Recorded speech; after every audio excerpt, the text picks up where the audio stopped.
দর্শক, টানা ঝড়ে কবে হয়ে গেছে ঝড় বৃষ্টি, এখনও জমি থেকে মাঠ থেকে জল নামেনি। দেখুন কিভাবে বাংলাদেশিরা মাঠের মধ্যে ঘর করেছে। চারিদিকে যত দেখতে পাচ্ছেন গাছপালা, সব বাংলাদেশিরা ঘর করে বসে আছে 2 ফসল 3 ফসল 4 ফসলের জমিতে। জলটা সরবে কীভাবে? নদী নালাগুলো সব ভরাট হয়ে গেছে। দেখুন চারিদিকে এই যে বাড়িগুলো দেখতে পাচ্ছেন, সবুজ সবুজ গাছগুলো দেখতে পাচ্ছেন, সব বাংলাদেশিরা এসে বাড়ি করেছে। এখানকার প্রশাসনে কোনো হেলদোল নেই।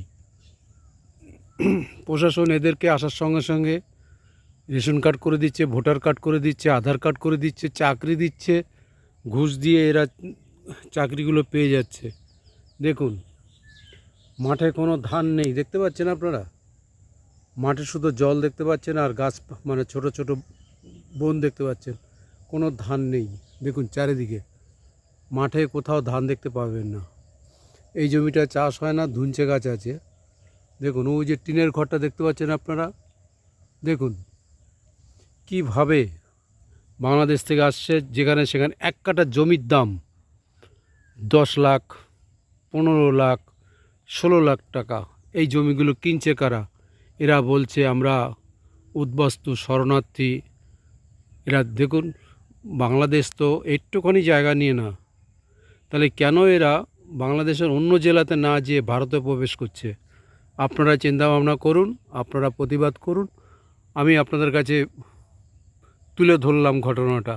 এরকম চারিদিকে গাইঘাটা এলাকায়, গাইঘাটা থানার এলাকায়, প্রত্যেকটা গ্রামের মধ্যে, প্রত্যেকটা ওয়ার্ডে এই পরিস্থিতি তৈরি হয়েছে। গাইঘাটা থানা কোনো হেলদোল নেই, বিডিওর কোনো হেলদোল নেই। এখানে বড় বড় মুখোশধারী নেতারা আছে, নিজেকে বলে আমি সমাজসেবী। সমাজের জন্য কি করে? যেখানে দুর্নীতি আছে সেখানে উনি আছেন। দেখুন আপনারা টিনের ঘরটা দেখতে পাচ্ছেন, সবুজ সবুজ গাছগুলো দেখতে পাচ্ছেন। এই গাছের মধ্যে যেখানে যত দেখতে পাচ্ছেন কুয়াশা, সকালবেলার ছবিটা তুলছি, কুয়াশা আছে বলে ভালো বোঝা যাচ্ছে না।